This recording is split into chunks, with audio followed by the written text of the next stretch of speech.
Over 10,000 years ago, Achaol was lost to time.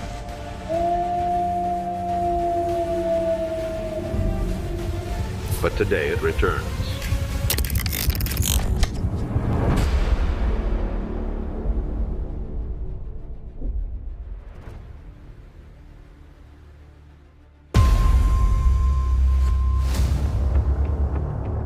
सात अप्रैल 2025 इस दिन टाइम मैगजीन ने नया कवर पेज जारी किया था जिस पर एक सफ़ेद रंग का डायर वुल्फ था और साथ ही बड़े अक्षरों में एक्सटिंक्ट लिखकर रेड लाइन खींची हुई थी। मतलब डायर वुल्फ अब एक्सटिंक्ट है, विलुप्त नहीं है।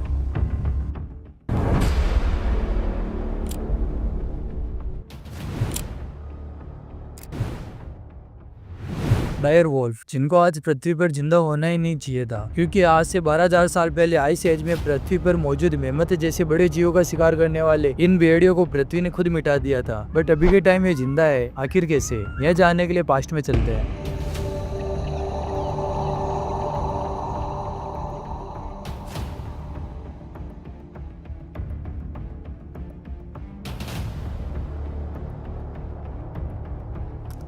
लगभग 20,000 साल पहले जब पृथ्वी पर इंसानों का नामो निशान नहीं था, चारों तरफ बर्फ थी और वहाँ रहा करते थे डायर वुल्फ। ये नॉर्मल भेड़ियों से काफी ज्यादा बड़े थे और खतरनाक भी। इनका वजन 80 केजी तक होता था और दांत ऐसे की हड्डियों को चूर चूर कर दे। ये झुंड में रहा करते थे और शिकार को देखते ही उसे घेर कर उस पर टूट पड़ते थे। इसके साथ ही वह जंगलों का बैलेंस बनाए रखते थे, क्योंकि वह बीमार जानवरों को पहले मारा करते थे, जिससे पूरा इकोसिस्टम हेल्दी रहता था। लेकिन धीरे धीरे समय के साथ सब कुछ बदलने लगा। आइस पिघलने लगी, मौसम बदलने लगे और उनके शिकार जैसे आइस एज के घोड़े, मेमथ, ग्राउंड स्लोथ एक एक करके गायब होने लगे। और शिकार की कमी के कारण एक समय ऐसा आया जब डायर वुल्फ का नामो निशान नहीं बचा।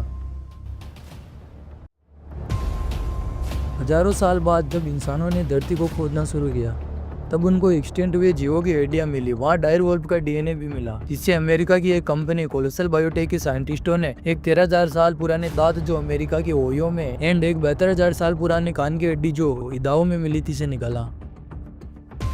लेकिन हम सब जानते हैं कि बायोलॉजी के अकॉर्डिंग किसी भी जानवर का जीनोम साफ रूप से पढ़ पाना मुश्किल होता है। ऐसा इसलिए होता है क्योंकि जब भी कोई जानवर मरता है तो उसका डीएनए छोटे छोटे टुकड़ों में बढ़ जाता है। इसलिए एंसेट डीएनए टूटे फूटे सीक्रेट्स मैसेज की तरह होता है, जिनमें लाखों अरबों डीएनए लेटर्स होते हैं, जिन्हें पढ़ पाना वैज्ञानिकों के लिए ऑलमोस्ट इम्पॉसिबल होता है। इसलिए यही माना जाता है कि एक्सटिंक्ट एनिमल जैसे डायनासोर को वापस लाना इम्पॉसिबल है।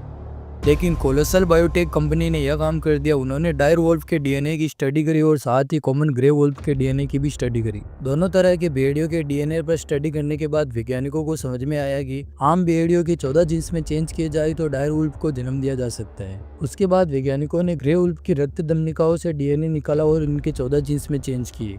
ये जीन्स डायर वुल्फ के आकार, खाल, बाल, सिर, दांत, कंधे, पैर, आवाज आदि को नियंत्रित करते हैं। यह सारा काम शरीर में पाई जाने वाली सेल्स के केंद्र यानी न्यूक्लियस में किया जाता है और पूरा ध्यान रखा जाता है कि सेल्स जीवित बची रहे, वरना पूरी मेहनत बर्बाद। अब वैज्ञानिकों के पास एक ऐसा न्यूक्लियस का प्रकार था जिनमें वो सारे जीन मौजूद थे जिसे डायर वुल्फ को जन्म दिया जा सके। ऐसे उन्होंने 45 न्यूक्लियस बनाए। इन न्यूक्लियस को ऐसे सेल्स में ट्रांसफर किया गया जिनमें मौजूद न्यूक्लियस को निकाल दिया गया था। कुछ टाइम तक इसे लैब में रखा गया जिससे भ्रूण बना। अब माँ की कोख की जरूरत थी, जिसके लिए वैज्ञानिकों ने कुत्तों और भेड़ियों को मिलाकर एक खास प्रकार की प्रजाति को विकसित किया जिससे बड़े आकार की माँ का निर्माण किया जा सके। अब भ्रूण को इस खास प्रकार की बच्चेदानी में ट्रांसफर किया गया। कुछ मंथ वेट करने के बाद फाइनली 1 अक्टूबर 2024 को डॉक्टर्स ने सर्जरी करके माँ के पेट से 2 डायर वुल्फ के बच्चों को बाहर निकाला, जिनको रोमलस और रेमस नाम दिया गया। इस प्रोसेस को फिर से दोहराया गया और 30 जनवरी 2025 को एक मादा डायर वुल्फ का जन्म हुआ जिसका नाम खलीसी रखा गया। जैसे जैसे ये बड़े हो रहे हैं, इनका रंग और भी सफ़ेद हो रहा है और इनका आकार भी तेजी से बढ़ रहा है।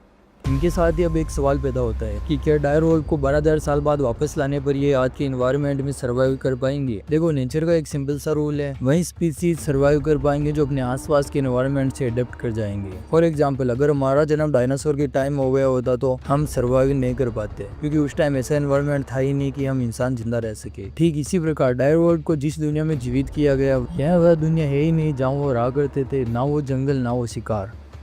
इसलिए अगर इनको खुला छोड़ दिया गया है तो ये इकोलॉजिकल बैलेंस को बिगाड़ देंगे, क्योंकि अगर इनको इकोसिस्टम में फिर से डाला गया तो बैलेंस जरूर बिगड़ेगा। ये आज के टाइम के एनिमल जैसे लायन और टाइगर से भी ज्यादा पावरफुल है, कहीं इनकी वजह से आज के एनिमल एक्सटिंक्ट ना हो जाए। और सबसे बड़ी बात, पेड़ काटे जाने के कारण 2050 तक दुनिया की लगभग आधी स्पीसीज एक्सटिंक्ट हो जाएगी। इसलिए हमें एक्सटिंक्ट हुए जीवों को वापस लाने की बजाय उन जीवों को बचाना चाहिए जो एक्सटिंक्ट होने वाले हैं। अब जब डायर वोल्फ को जिंदा कर ही दिया गया है तो अब किसकी बारी है? 10,000 सालों से विलुप्त मेमथ की, 90 सालों से विलुप्त तास्मानियन टाइगर की, या फिर डायनासोर की? नेचर के खिलाफ जाकर अगर डायनासोर को फिर से जिंदा किया जाता है तो वह इकोसिस्टम का हिस्सा बनने की पूरी कोशिश करेगा, जो कि नेचर के नियमों को दी गई चुनौती है। रियली अब इंसान तय करेंगे कि जंगलों में कौन कौन से जानवर रहेंगे। सच में इंसान जो खुद एक नेचर का हिस्सा है, क्या वह खुद नेचर को कंट्रोल करेगा?